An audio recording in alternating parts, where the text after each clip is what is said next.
Making a mistake as a property investor could literally cost you thousands of dollars. Today, we look at the common mistakes and, more importantly, how you can avoid them. The first mistake property investors make is not mitigating risk. And when I'm talking about risk, I'm referring to the lending landscape. Firstly, we've got to understand what the all monies clause is. And this is an example clause which is included in the mortgage memorandum. These are the terms and conditions you agree to when taking a mortgage out with the bank. And it essentially says that all monies which you owe us, that's the bank, or will or may owe us in the future under a secured agreement and the secured interest of any of them. Knowing this means you can structure your debt properly, because if you get it wrong, the all monies clause essentially allows the banks to take all the properties associated. Even if you've got the structure right, if it's with the bank, they have the ability to call it in under the all monies clause. And let's take a look at what I actually mean by this. So there's really two ways as an investor you can structure your debt. Most investors will have their home or the principal place of residence, PPR, and they'll have an investment property. And you can structure your debt two ways, either cross-securitized or standalone. Now let's take a look at what's what. Cross-securitization is where you essentially have two properties and you secure the debt against both.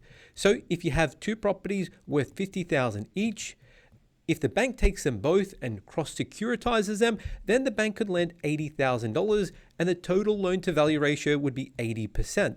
Essentially how this works is that the bank will consider the total asset value based on the valuations and lend against it accordingly. There's a big issue here because under the all monies clause, if you're not paying the debt, the bank can take both properties. And more importantly, when you do sell a property, let's say you sell property 1, they will revalue property 2. And if the valuation doesn't come in high enough, it might mean the bank will take more money than what you're expecting. The next way to structure your debt is through standalone. And this is what a standalone application looks like. You take that same property, which was $50,000, and you lend against it at 80% or $40,000.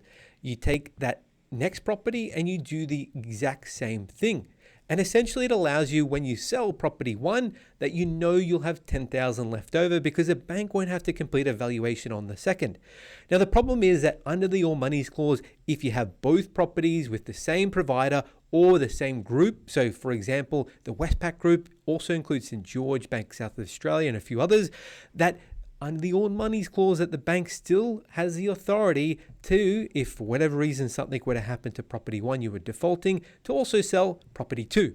And this is where mitigating your risk comes into play, because ultimately you've got to understand that it's always a trade-off between convenience and risk. So depending on where you are in the risk continuum, you might say, hey, look, I'm highly risk adverse and I'm going to go ahead and go bank A over here and bank B over here, and making sure that they're not with the same group will ultimately mitigate your risk, allowing you to know that if worst case scenario were to happen and for whatever reason Bank A had to sell that property, then they didn't have the authority to sell your property too. And if you find this information useful, it'd mean the world to me if you could hit that like and subscribe button, as it really helps out the channel. The next mistake investors make is chasing the lowest rate. And this is a big issue because ultimately it all comes down to your strategy.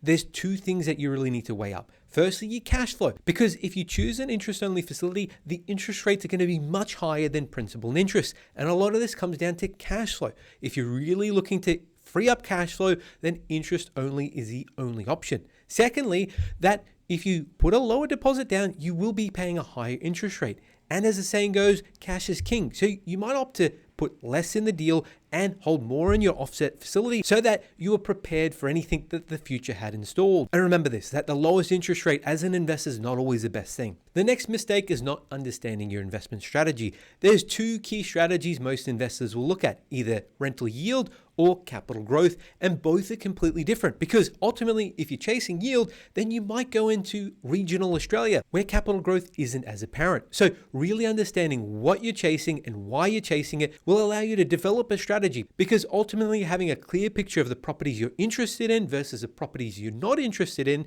will allow you to hone in on your strategy, hone in on the properties you're interested in, and ultimately will help you achieve your goal. The next mistake is investors not negotiating hard enough. And we've got a complete video you can check out, link in the description, about how to negotiate. But more importantly, as an investor, you have to be aggressive with your negotiations. You have to be willing to walk away from the deal and understand that it's a numbers game. And the final mistake investors make is taking whatever the real estate agent says and treating it as gospel. Listen, whatever the real estate agent tells you, you want to double check and fact check it. Because as an investor, it all comes down to the numbers. So if the rental yield isn't $500 a week, but rather $400 a week, it could spell absolute disaster for your long-term hold strategy. Here at Hunter Galloway, we get home loans approved. So if you live in Australia and looking for a great mortgage broker, we can help. There's no fee for our service and we help Australia-wide. So reach out and visit us at huntergalloway.com.au or call us at 1300 088 065. And until next time,